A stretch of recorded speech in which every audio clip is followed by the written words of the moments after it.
Welcome, everyone, to our new segment called the Gen Z Desk. This is a new segment that we're going to put together from time to time with a Gen Zer.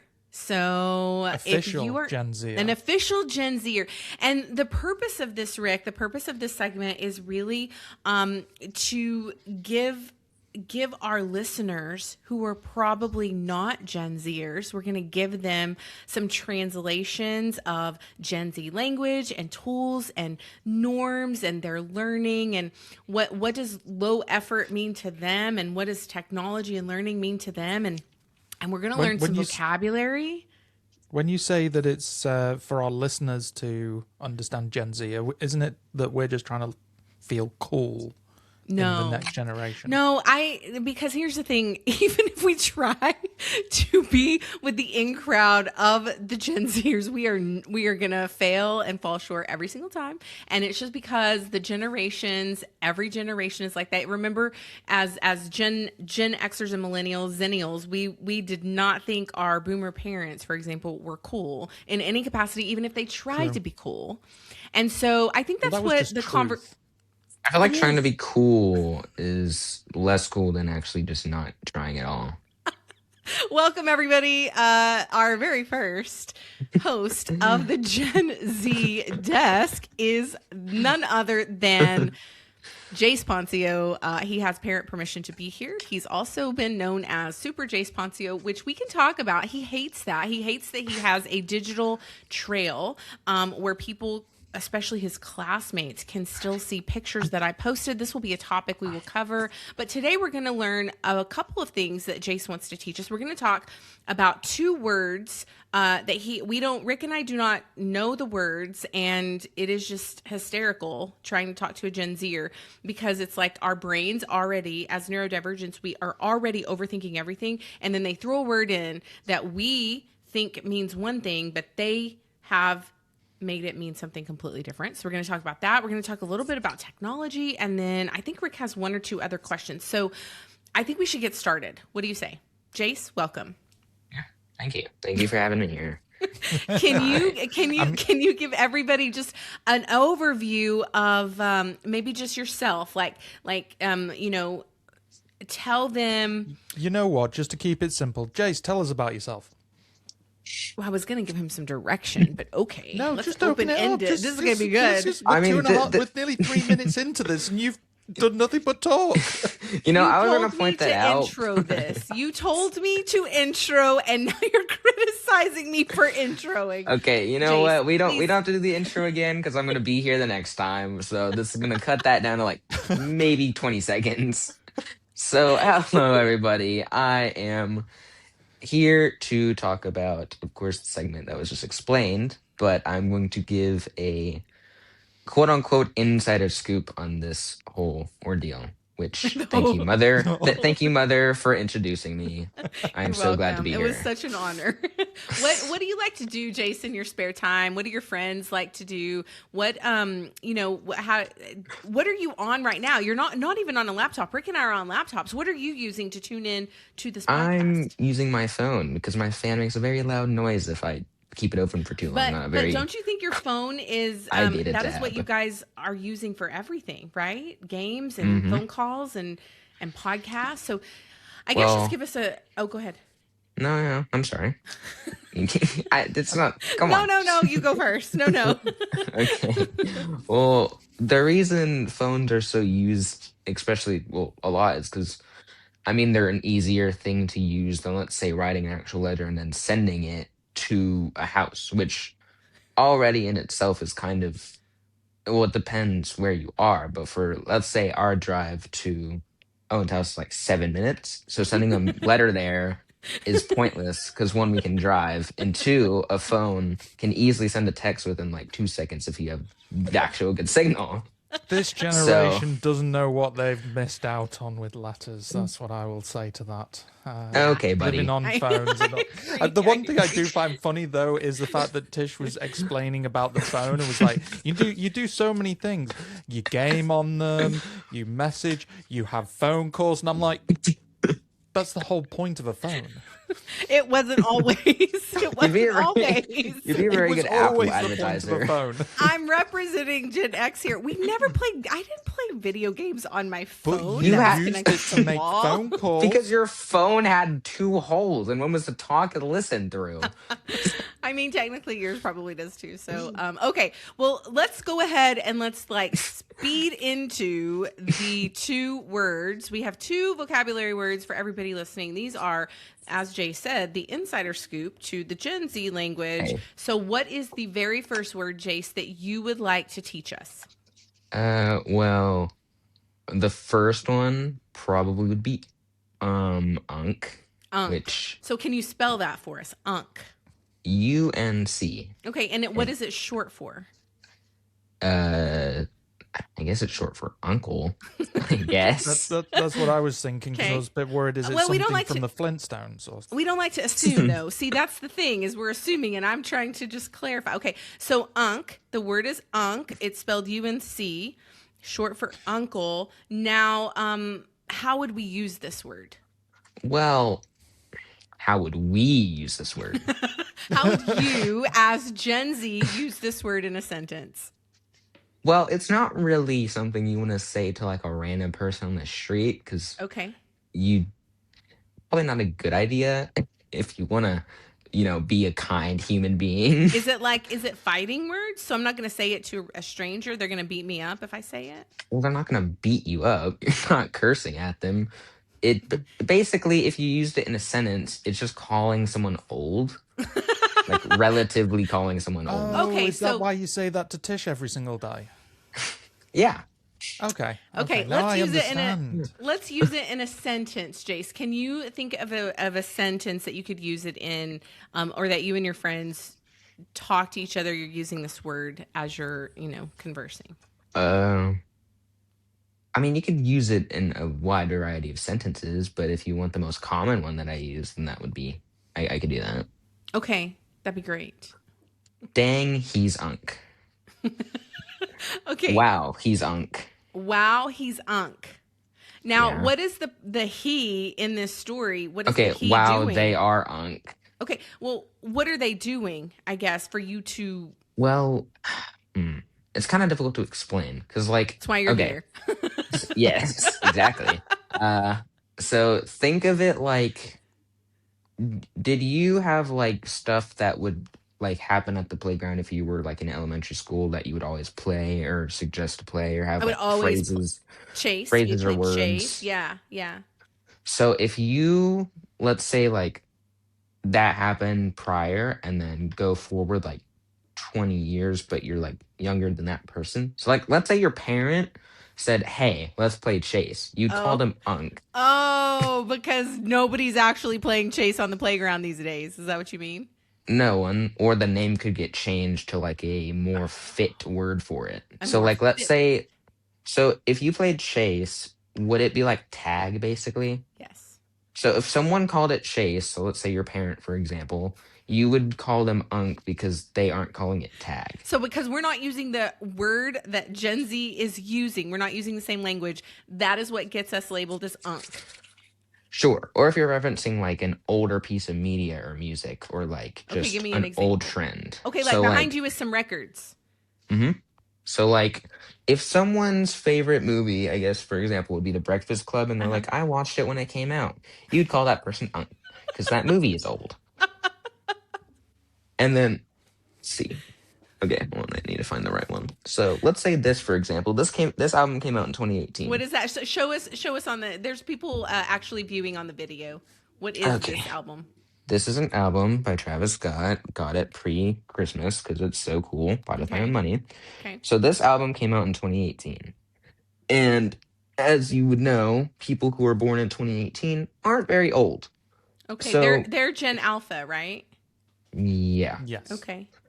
So you wouldn't call that person unk because, well, they're younger than me.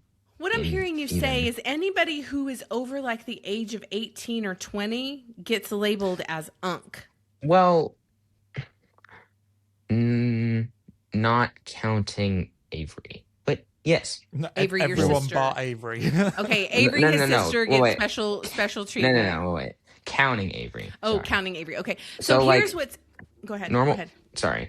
But normal unk range would be like 25. Range. I was gonna Yeah. say I was There's just ranges gonna for start this. giving you like age gaps of Unk saying range would is. they be classed as unk? Would they be classed as unk? Basically, you're saying that when you have to admit, Tish, when we were in like our late teens, early 20s, anyone that was 25 or older 100% felt old. that they were it felt like they ancient. were ancient. Yeah, I mean, I Yeah. remember Yeah. saying See, to that's Callum, our word. Y'all would call them ancient or grandpa. We call them unk. yeah, I think it makes me laugh. So when Jace first started using this word, it just sort of came out of nowhere. I was driving him to his friend Owen's house, who Owen was like, "Don't talk about me on the podcast," but I told him I was going to say his name at least once, and I have. But Owen, we were driving to Owen's house, and I did something, I don't even remember. It was just something so natural that I've done forever, and it could have been that I was just turning on the radio, which we've all done. And Jace is like, "Okay, Unk," That's and such I an was like, Unk What did move. you call me?" I think you thought it was a bad word. I didn't understand it, but then it made me laugh. Well, here's what's fascinating about it. Who did I talk to recently? It would have been Ryan McGinnis that we used to work with at Wakelet, Rick, and his daughter. They live in Pennsylvania, and his daughter, who is younger than Jace, we were exchanging what words our kids call us, and unk actually is a word that his daughter calls him. And I said, how do they, like, I know we have social media. I understand that it is like just across the world they're picking up these words, but I don't think adults are talking about these words. Do you?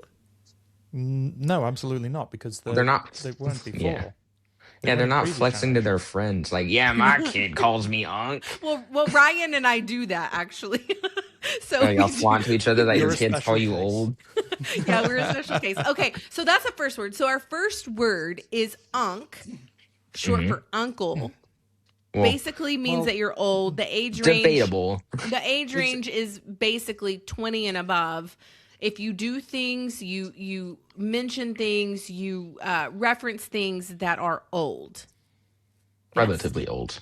Okay. Yeah. So we've got it. I think we've got it, Rick. Now we should use it in a sentence. So Rick, you get to go first. Oh boy. Unk. Yeah. So like, Tish- pretend you're Tish is talking an to. unk. Yeah. What? What do you mean? You asked What? for an example, so I gave you one. I didn't mean use me. I meant use it in a different. Use me. I don't know. Anything that starts with a 1 in the year is an unk. Oh. If you're born in a year that starts with a 1 and a 9, Well, you're unk. I'm saying anything. Movies, Or music. anything. Like, like I said, it's relative to what you're talking about, but it's mainly used as some sort of an insult, I guess. It's an adjective. It's an adjective. It's an insult. So yeah, you're describing like you're the person. describing how old someone is. Okay. Yeah, it's just the same as me saying ancient. People are ancient. Okay. Yeah. Okay. So we've got that one down. Now let's move on to word 2 for this segment. Yeah. Okay. Second word is Guff'd. Now, this word, it's not relatively new, but I mean, I even remember it from like back when I was like 6. But it's still relative to these times, guys. Okay. Okay. Still relative to these times. Yeah. Okay. Depends if it's the scuffed. same meaning. Okay, scuffed. SCUFFED. Scuffed. assuming. Yes. I'm assuming, but I just scuffed. Okay. Is it an adjective also? It's not describing a person, but more of like, yeah, it would be describing something, like describing the situation, describing an item, an object. Okay. So Give us how a- would you give- describe an object then with the word skull? So, like, okay, think about AirPods, for example. So you have the AirPods, which are the first ones, which would be like top of the line. They came from the original creator of the AirPods, which would be Apple. Okay. So, like, think if someone tried to make their own, or if they broke and they tried to put it back together by themselves but didn't do a good job, those would be scuffed AirPods because they wouldn't work the same, or they wouldn't look the same, or be broken. So last year, So was it's stuffed because I wasn't operating the way I had before. Yeah. Sure, yeah. Okay. So it's got a very similar kind of meaning to, like, I know scuffed as I scuffed my knee, or I scuffed my jacket, or whatever. It's kind of like something got Just messed damaged. up. It's messed up. It It's got not messed up. It got damaged. It's still the same thing. Well, when we were doing our pre-call, that's how we came up with this word, because Rick was doing something, or I can't remember, and then Jace goes, "That Rick is scuffed," and I was like, no, what? I didn't say Rick is scuffed. Oh, how did you say it? I said this this idea is scuffed. the pod or the segment that we were creating is scuffed because it was just all over the place. It's like, what computer are we using? So are What you saying headphones that are we using? neurodivergent people are scuffed? Okay, well, No, I we're didn't say not that singling media. out. You're not the media. We're not lying to the people. I said the idea of the podcast is scuffed, of this segment. Would you say that this segment is still scuffed? I mean, now that we have it figured out, it's not anymore. So something can go from being scuffed to not not Well, scuffed. if it's like a physical item, like if I threw these at the wall 20 times and then tried to repair it, it would still be scuffed because it's not going to be fixed. But the idea of something could be fixed because it could get better. Okay. Well, this is good. Do you understand this word, Rick? Do you have a good grasp of I'm this? still gonna be using scuffed in terms of I've scuffed my knee rather than I've scuffed my AirPods. Well, actually, if I drop my AirPods, I'll probably say I've gone and scuffed them. If there's a noticeable scratch or something, because it's always a scratch or something that's usually scuffed. I don't think we're relatively there yet. Not with the mindset. We're not there with the wording. You're not there, Rick. You haven't gotten it yet. If you drop it, they're not scuffed AirPods. Like, they'll physically be scuffed. But, like, I'm saying they have to be, like, beat down to where you got them out of, like, a junkyard. That they would be scuffed AirPods because they're, like, off-brand. Or, like, they look, not good anymore. So if I didn't buy Lululemon pants, but I bought a dupe, you would call my dupe scuffed. No. I just say that's off-brand. What I'm saying is, if you take the leggings. Imagine you accidentally rip them or tear them, or they get a hole in them, and then you try to fix it with like a patch of like masking tape of cloth. That would be scuffed because one isn't the same anymore, and then the way you tried to fix it makes it look worse than it just having a hole in it. Okay. I love how you told Rick he wasn't there yet. So I think this word is challenging for us, the Gen X and the millennials, Jace. This word is challenging a bit. So like Rick was basically saying before we started this that your camera is scuffed compared to his, because he was calling your quality trash. Yes. And I will hold my hand up and say, yes, I did. Okay, let's see. Are there any words that you guys have been using that are now no longer popular? I think I know one, but I want to find out from you if there are some words, at least one. Do you have one example of a word that has been super popular that is no longer popular in 2026? There are some that I'm just not pulling myself to say because I just can't do it. Because they're gonna cringe too hard at it. No. because you're gonna cringe. Can I say them? Okay, I'll ask you. No, it'd be worse if you said them. My god! It's not mentioned anymore. You're not hip or cool or whatever. I'm not trying to be. I'm just trying to be informative. Is 6'7" still in? It depends who you ask. Okay. Like, I don't care about the video you sent me with the fifth graders. I don't care what they say. I'm not in their grade at all. I'm not in their graduating class. So even. I think fifth graders, based on the TikTok research that I did, fifth graders said 6'7" is out. I don't care. Fifth grade. I think there might be some conflict between the I Gen would Zs and the Gen Alphas. I only care if they're like either the grade below me by one or a grade above me So by those one. are the voices that count to you. It's still very similar to how we were in school, Tish. This is what I'm absolutely loving, because I remember someone saying, like, what is this 6-7 nonsense? Like, it makes no sense. I can't, the absolute rubbish they're coming out with. And then I kind of flash back to the first scary movie with the Budweiser of what's Are you up. talking about like the actual movie Scary Movie? Yeah, the actual movie Scary Movie, where they took the mick out the Budweiser adverts, where you've got the guys go, "What's up?" That was the millennial version of 6-7, basically. It's exactly the same thing. Yeah, I think different generations hold on to different things. You think about it like, okay, I don't have them with me. I should get them for the rest of the recording. But I bought these retro looking headphones that look like they go to a Walkman because they look like they go to a Walkman. They are Bluetooth, but there is something that like our generations hold on to certain things. And I'm going to write, I think, on Substack about this because there is such an emotional connection. And it isn't even about that those times maybe were better. Like, we're not saying that we had it better. We're just saying that we were so lucky as Gen Xers and millennials to be able to experience a fully analog world and then also a fully digital world. And we really are the only generation that can really look back and look at our lives before and after technology. And it created some really interesting people in the Gen X millennial age groups. And so I think every generation is going to have that. I think for you guys, it's going to be something different. What I really want, I know we've gone already a little bit over of what we wanted to, but I love that we want to get, I know it always happens. Bit. But listen, 5-minute episode this will be. Rick, listen, hold on. We want to 30-minute beginner special. Yeah.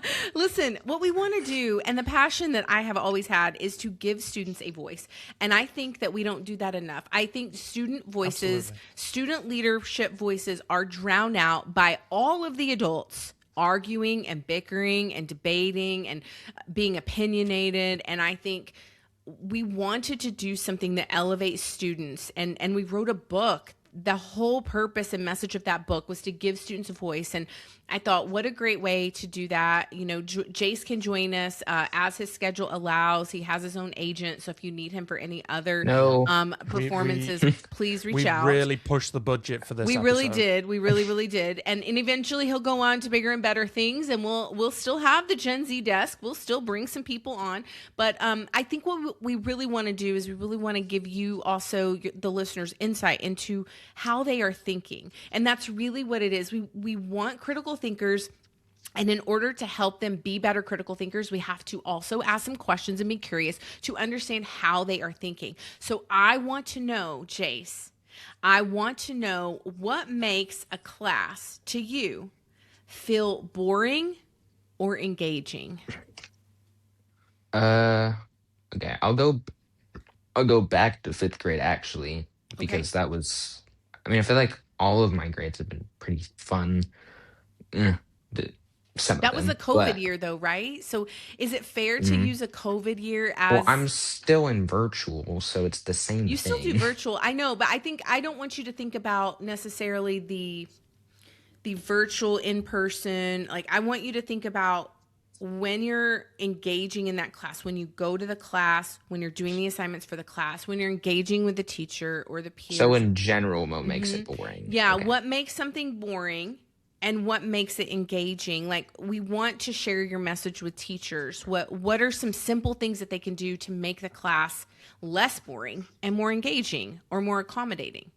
I think to make it less boring, I haven't seen this a ton, like, in real life or heard stories, but trying to, like, every teacher's different, obviously, and there's some that will do certain things that I can't pinpoint because it's not a majority. Everyone's their own person, so they're going to do their own thing.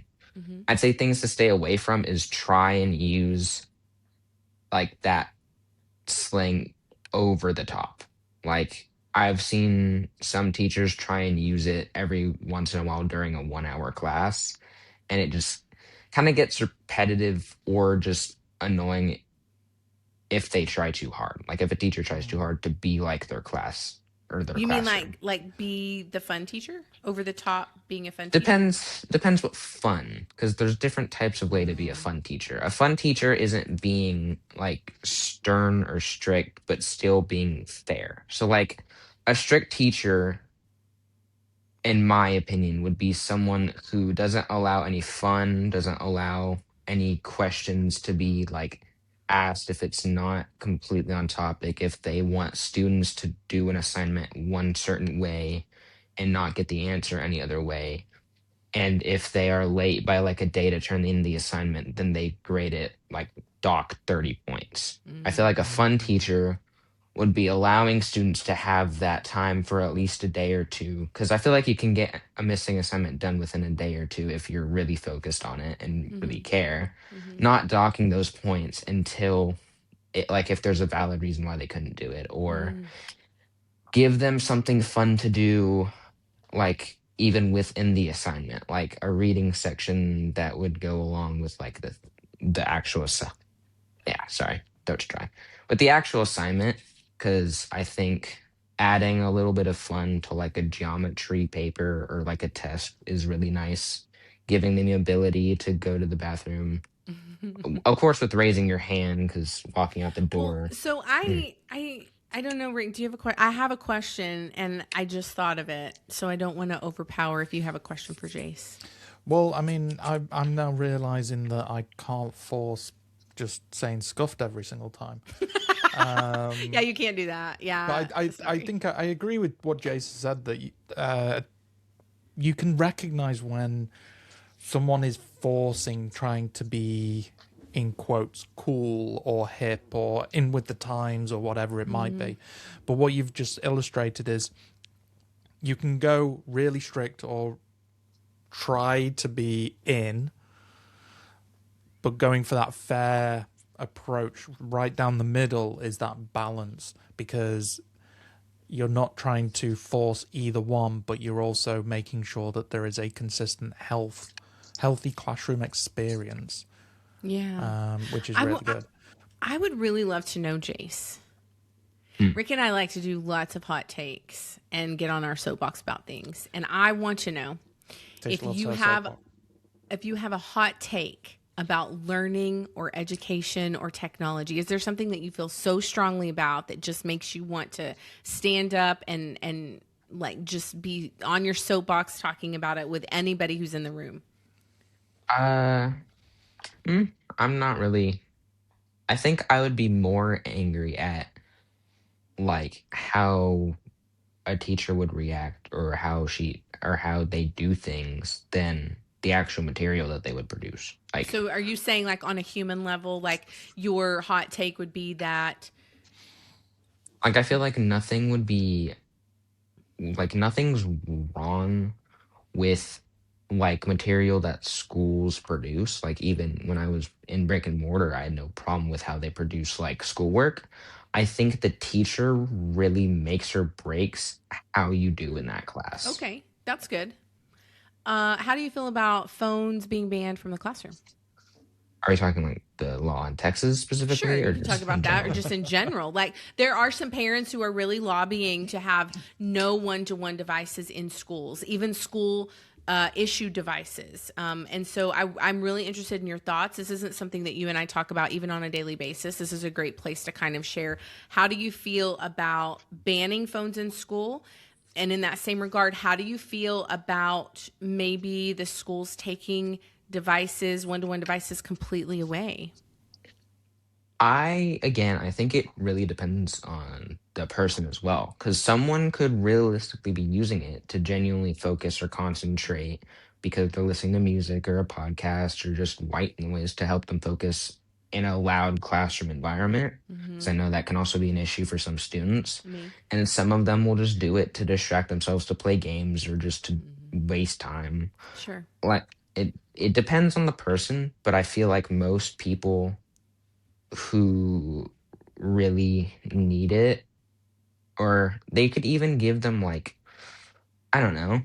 I feel like banning phones is really a toss in the air because you're taking it away from people who might actually just do it to help them focus, but you're also taking away from people who are just not concentrated because of the phone. Right, they're abusing it. So it's kind of like you're killing the one side that isn't using it for good, but you're also double backing on the people who really need it. What do you think the solution is?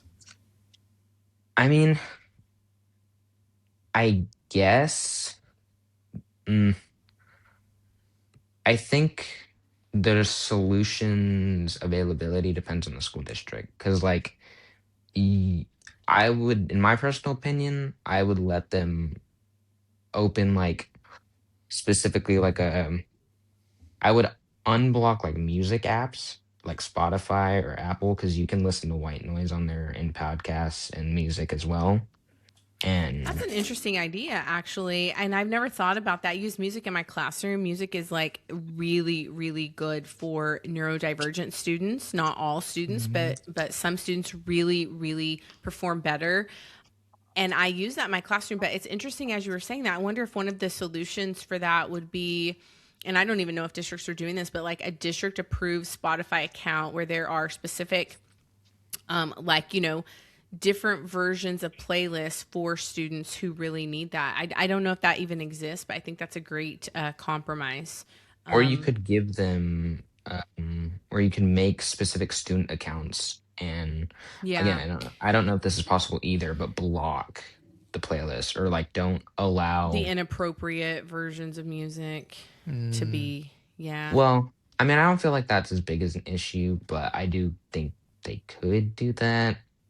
Maybe for like specific grades, possibly. Parents may not want them to listen to anything, and that's kind of the thing. I mean, I don't know. There's so much talk around that. Rick is either tired or he's thinking of questions for you right now. Which is it, Rick? Really putting me on the spot now. It's both. It's both. So I'm going to do Tisha's approach of whenever I ask her a question and say, is it this one or this one? And you're just like, both. Just throws me off every single time. I think that's really interesting with the whole approach of the mobile, well, one-to-one devices and how we can actually approach it. What would you say, Jace, from your personal experience then, what do you find is the best way for you to, whether it's listening to a teacher or whether it's doing work that's in during the lesson or homework, how do you focus best personally? I like music, or like a video. I think when I can't do it, like what helps me least concentrate is whenever I'm talking with someone or next to someone or they're like talking to me. What is that called? Rick and I do that. An interruption. No, it's the body doubling, right? Where you are kind of working with someone side by side. Is that what you mean? Yeah, I like it. Like, let's say I'm right here and a person's sitting across from me or next to me or behind me and they're talking to me. I can't work and talk to them at the same time. Absolutely. But can you work if they're quiet beside you? I think it's just the extra person in general is what disrupts me from being able to work. So you need like nobody in the room with some music playing. So body doubling wouldn't work. Body doubling doesn't work for him. Okay. Noted. That's cool. That's noted. Whenever he's going to be doing his homework, Tisha's literally going to go, no, I do. I actually know that about him, which is interesting that he shared that because I will work better if he's in the room and he works better if I'm not in the room. And so we've gotten really good at checking in with each other and I'll say, are you focusing? Are you working? Is it better for me to go in the other room? And he's really honest about saying, yeah, I'm really focused. I need you to go. And I'm like, okay, so I'll go in another room and do what I need to do. Right. So it is really, really interesting hearing from your perspective on just all the things Gen Z. How do you feel about AI?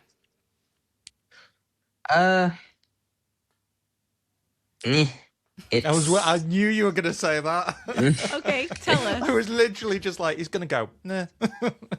I'm not like all for it because I feel like it's with what's available to us. I feel like it's used more for messing around or bad than it is good. Mm-hmm. Like in some situations, it can be good, but I think also the fact, which doesn't really affect me mainly, but like big producers of RAM for computers or like technology have been putting all of their product towards AI data centers, which then interrupts the cost of it, which made every single one go up like $50 or $100. So So it affects the consumer. it's so And interesting because Jason Owen talk about AI a lot, and they share the tools that they're using with me when we're on rides and stuff. And I think it's interesting. They have a completely different perspective of AI than I think the Gen Xers, the millennials do. What AI tools are you using, whether it's for school or personal? I use ChatGPT to help. I like it for it to map out like math equations so I can see how to do The it visuals. instead of having to think about it. Because Mm-hmm. I Is it I because you're a don't visual like learner? Like it isn't that you don't think about it. It's like you hear it on class, you see it written down, or you see it on the computer, and then ChatGPT gives you a visual or an example to go with it. So it's kind of like just it. helping accommodate. It's kind of the same as like the lessons on class. It's just it'll make it in like a kind of like a text-ish type of thing where it'll just be a big rectangle screen and Mm-hmm. then just it'll give me words on where goes like what goes to what, where to put it, if it's on top or bottom, what to divide it to, what to Mm-hmm. multiply it by. And then I also use it for chemistry to help me understand like what specific things are if I forgot or if I just wasn't able to catch it. Like for example, I used it to help me with moles, which Mm-hmm. basically is a number created by this dude. Yes. And I hated those. Oh my gosh. it's easier now that I know how to do it, but I had to use it to show me like what the variable Right. would be multiplied by, and then if I was getting a mole or I was getting a gram or a liter. Do you think it helps you just solidify your learning? Is it sort of like just a Yeah. confirmation to help you be more confident in your learning? Like I think there are some uses of AI that can be good, like mainly for learning, Well, what but do you use for learning? Does your school let you use AI mm-mm. for learning? They're not gonna Well, you allow it. did tell me that you're using one tool and you asked me about it. I don't use it. But Owen uses but it. your school uses it. Doesn't your school Mm, use it, or is it Owen's school that uses it? Chat GPT, No. Goth. List them all. Everybody I listening don't is going to be that's learning. all I know. You I don't talked to me know. about Magic School the other day. Oh yeah, because they have it on ClassLink, and it's like a little thing that will So sign you what do in you? Yeah, automatically. how do you ever use that? What Mm-mm. what what makes you decide you are not using that, but you are using Goth and Well, ChatGPT? I don't use Goth. Owen uses Goth. Okay. I never will want to use AI to help me cheat. I want it to show me how I can do it without cheating. Yeah. Because there is a big penalty at uh Any school, and any, any yeah, school, but absolutely. I think so. How do you? But my question really is, how do you determine? You just said I don't use Magic School at school, but I do choose to use Chat GPT, and Owen well, uses because Goth. I I don't know what magic school is. Owen, everyone there uses AI differently. They'll mm, use it to actually just get the answers and just use it to answer for them. I Mm. will specifically tell ChatGPT to not give me the answer, but show me how to mm, do it. okay, that's good. So you can use the And then if formula. I'm, yeah, like I used it on my novel study project because I didn't know where certain pieces of text evidence are that I needed. Mm-hmm. Hmm.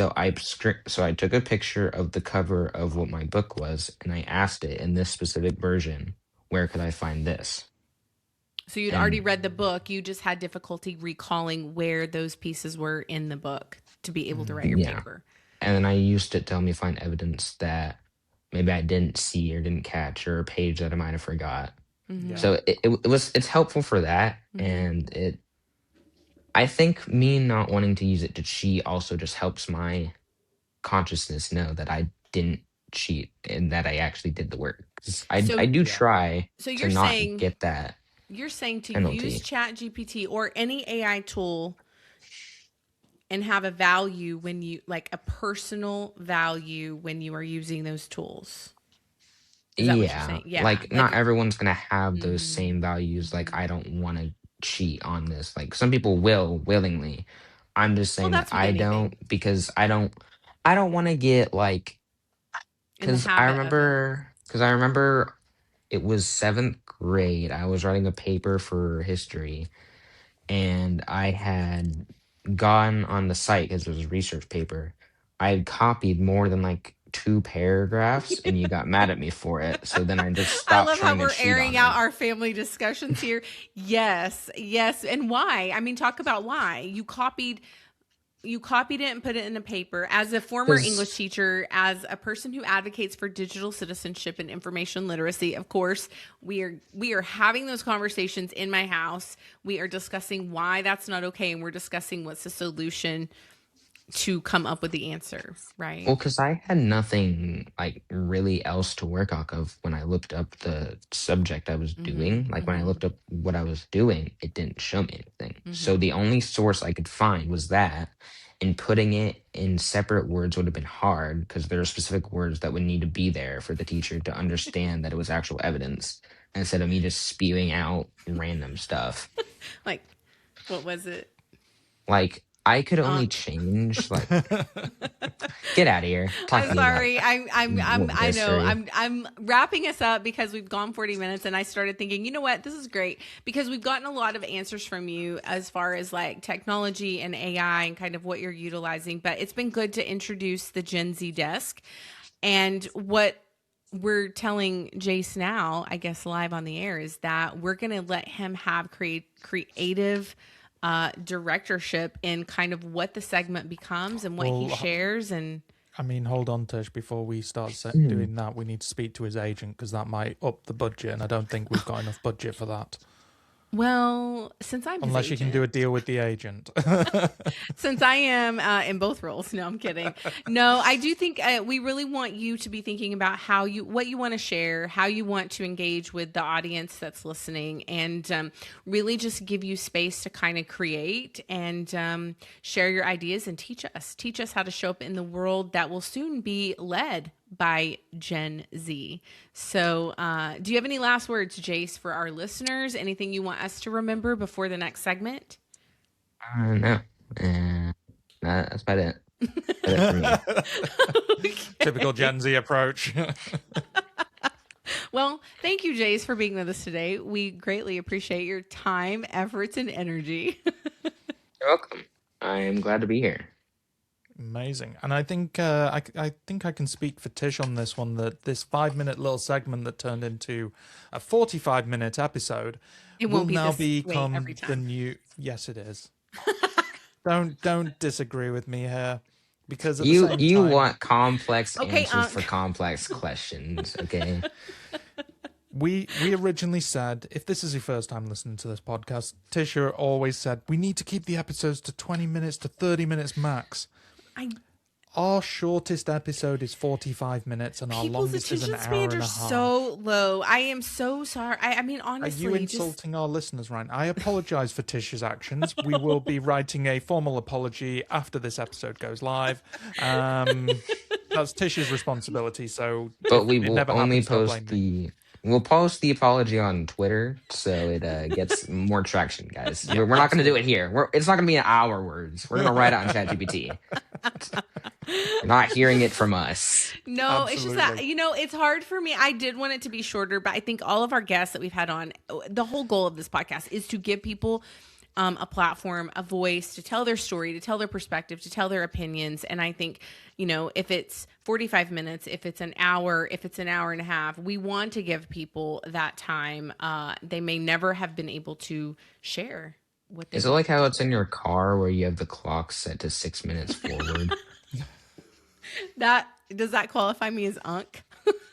No, I'm saying you always say a time like, Jace. "Hey, Jace, let's leave by like 5. We leave by 5:05." Chase, He's telling you on didn't my get neurodivergence. This is you becoming didn't get in now. the car This is whenever I now told you becoming to. family counseling, and this is where we end the episode. Now we're gonna take this Yep. offline. Thank you, Jace and Rick. Go ahead. Yeah, I think this has now become the official Play Ed3 special Gen Z Desk. Yeah, you'll hear from us every holiday. Yeah.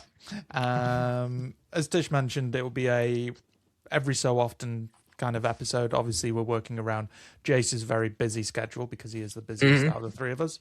But if you are not following us at the moment, you can find all the links to all our socials in the description below. If you've enjoyed it, give it a like. If you're not subscribed or following us, please do that. It's free to do. It helps us, and it also keeps you up to date on future episodes. Until next week, we'll see you then. Bye for now. Bye. Bye.